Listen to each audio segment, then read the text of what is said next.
God bless you, and I pray you having a blessed and a good Friday.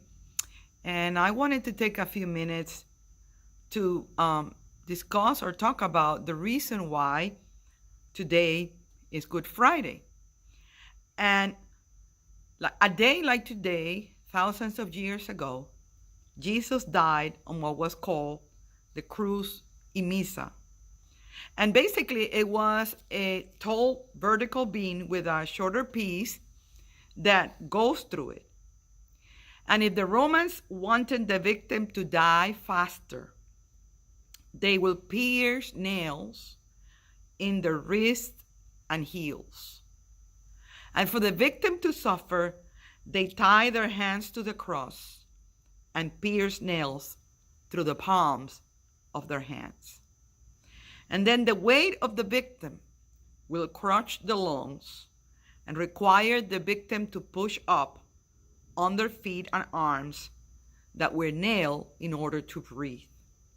And then the soldiers sometimes broke the legs of the victim, and this forced the victim to lift their weight on their wrists that were already nailed to the beam.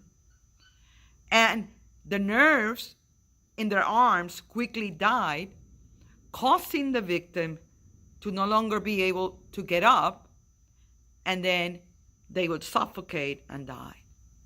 Why am I mentioning all this? Just because I want us to realize that Jesus suffered tremendously on the cross. Matthew says that in the crucifixion of Jesus, from the 6th hour until the 9th hour, darkness came over all the land.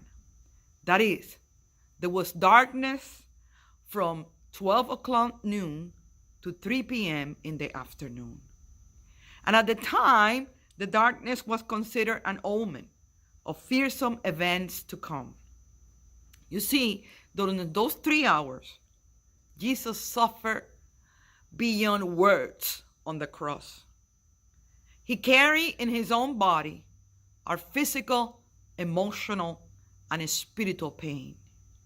He suffered the pain of our own diseases. He suffered the pain of cancer. He suffered the pain of arthritis, diabetes, and many diseases. He suffered loneliness, rejection, and abandonment.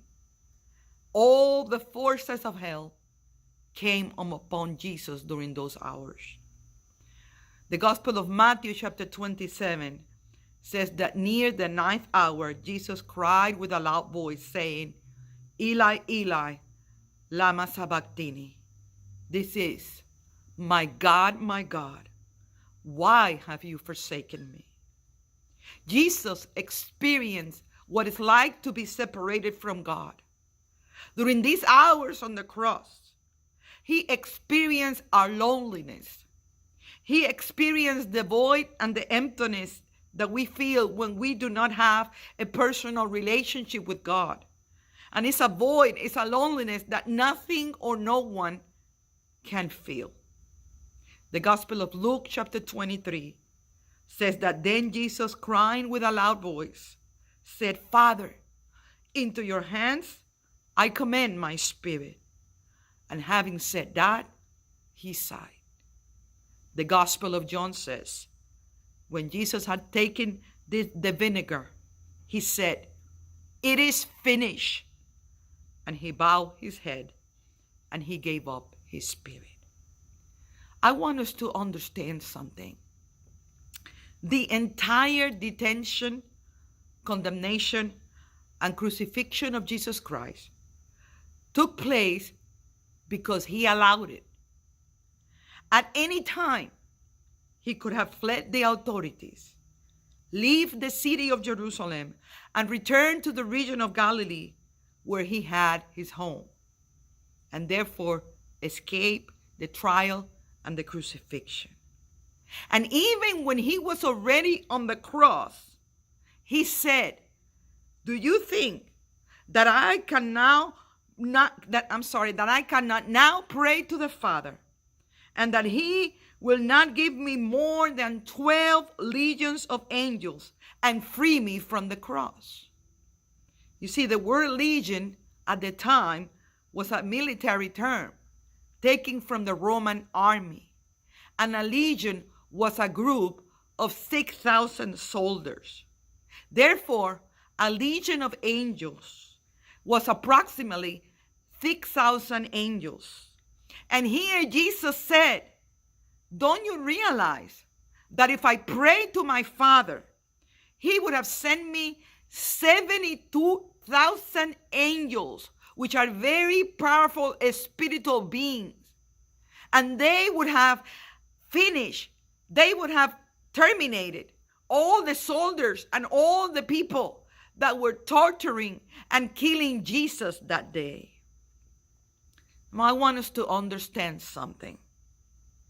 We are the reason for the death and the crucifixion of Jesus Christ.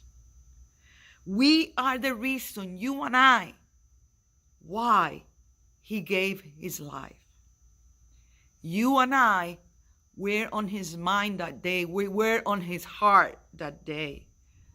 That day when Jesus was nailed to the cross and he was tortured like a criminal. God knew that his only son had to die for you even before you were born. He knew that the only way to give you salvation and eternal life, the only way to heal you of your diseases, the only way to give you victory over your enemies was by sacrificing his son, Jesus. Never doubt how much Christ loves you. This is Good Friday, and this is an invitation that God gives you to have a relationship with him and to receive his grace, to receive his love through the sacrifice of Jesus on the cross. God bless you.